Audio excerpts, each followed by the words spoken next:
Tapi saya tuh punya mimpi, saya punya hope yang saya pegang dari seorang bapak ibu saya. Ibu saya itu lulusan S3, SD, SMP, SMA. Bapak saya itu dulu kerja di bank, dan sampai dia pensiun, dia nggak pernah jadi manajer. Dia selalu gagal promosi jabatan. Sampai saya selesai kuliah, beliau masih jadi pelaksana. Dan mimpinya anaknya harus jadi bos. Dan saya ngelihat, kenapa sih mama bungkusin nasinya tuh nggak enak, kata teman-teman, aku malu. Ibu saya cuma bilang, mama cuma SMA, makanya cuma bisa bungkusin nasi. Mama pengen kamu jangan kayak mama yang cuma bisa bungkusin nasi. Kamu harus lebih dari mama. Kamu harus bisa sekolah. Kayak kamu bilang, kenapa teman-temannya mamanya S2, S3, mama kamu cuma SMA. Kamu harus jadi orang tua yang ditulis sama anaknya. Itu yang dia bilang dari saya kecil. Ada satu kejadian yang mengubah saya, dan ketika saya lihat, setiap orang tuh pasti punya trigger. Yang mungkin kalau digali lagi, trauma-trauma itu ada, yang intinya menggerakkan kita untuk melakukan suatu double effort. Ibu saya itu semua dilakuin sampai akhirnya dia sempat jadi kepala proyek, jadi mandor, dipercaya, dia nekat ngambil bisnis, pinjam utangan bank, properti juga, tapi kecil-kecilan, bangun rumah satu dijual gitu-gitu, ternyata ketipu sama rekan bisnisnya. Udah di saat itu Pak, uang pinjaman dibawa kabur. Kebetulan yang ini pun namanya Pak Soleh, sayangnya dia nggak soleh. Saya tahu nih, perjalanan bisnis itu pasti ada ya Pak, ditipu orang gitu. Makanya saya tuh hari ini APDC ada nih yang mau jadi investor. Enggak, saya harus berdiri sendiri. Mau saya nggak gajian nggak apa-apa, tapi saya udah nggak bisa percaya sama orang. Karena ibu saya ditipu dan saya ngeliat banget, ibu saya tuh sebagai salah satu pemilik perusahaan di situ di akte PT-nya. Ternyata abal CV, tapi abal-abal. Ibu saya diperkarakan karena si Pak Soleh ini nipu banyak orang lain Pak. Kurang ajar banget tuh Pak Soleh. Dan saya cuma inget, bapak saya cuma bilang gini, bapak saya ngambil pensiun dini dari bank, belum sempat naik jabatan, dia bilang, papa ngambil pensiun ini dini biar dapat pesangon buat bayar utang ibu kami.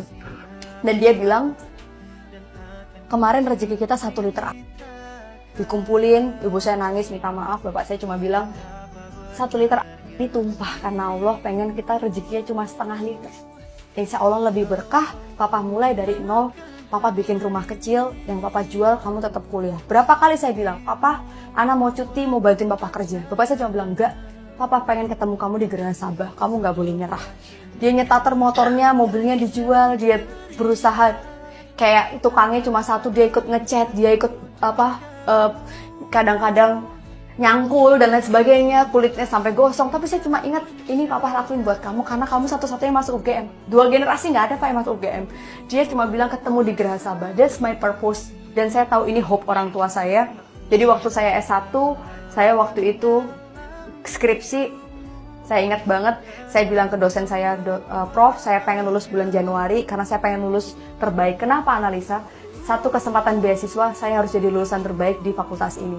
IPK teman saya yang IPK-nya 394 tuh banyak Pak di psikologi. Jadi saya itu bukan karena saya paling pinter dan IPK saya paling tinggi, tapi saya start lebih awal dan saya berusaha lebih keras. Pagi skripsi saya kasih sambil KKN dibantu, sore saya ambil revisiannya, dan ternyata tuh jadi mental. Sampai hari ini, ketika akhirnya saya lulus bulan Januari saya yudisium, Februari saya wisuda, ada satu hope yang saya lihat di situ dan saya ngerasa terbayar banget. Bapak saya berdiri di sayap kanan, dia melambaikan tangan ketika saya dapat penghargaan dari Pak Rektor. Bukan masalah prestasi, tapi saya lihat, that's my personal reason. Seolah dia bilang thank you. Anaknya sebagai lulusan terbaik mewakili 1.800 dari Fakultas Psikologi UGM. Dan kemarin Bapak Ibu, alhamdulillah satu impian yang barusan tercapai. Ibu saya tahun lalu sakit, diabetes dan sempat nggak bisa jalan. Terus ibu saya bilang, mama kenapa nggak semangat berobat? Ibu saya cuma bilang, udahlah mama udah nggak bisa sembuh lagi karena stroke. Saya bilang, kalau mama sembuh mau apa? Mama yang ngajarin anak tentang hope dan purpose. Mama pengen umroh. Oke, kalau ada rezeki insya Allah kita umroh. Bulan Desember ibu saya stroke, Januari, Februari dia berobat rutin, Maret tiba-tiba dia bisa jalan, dia nagih umroh Pak. Dalam artian, yuk kita umroh.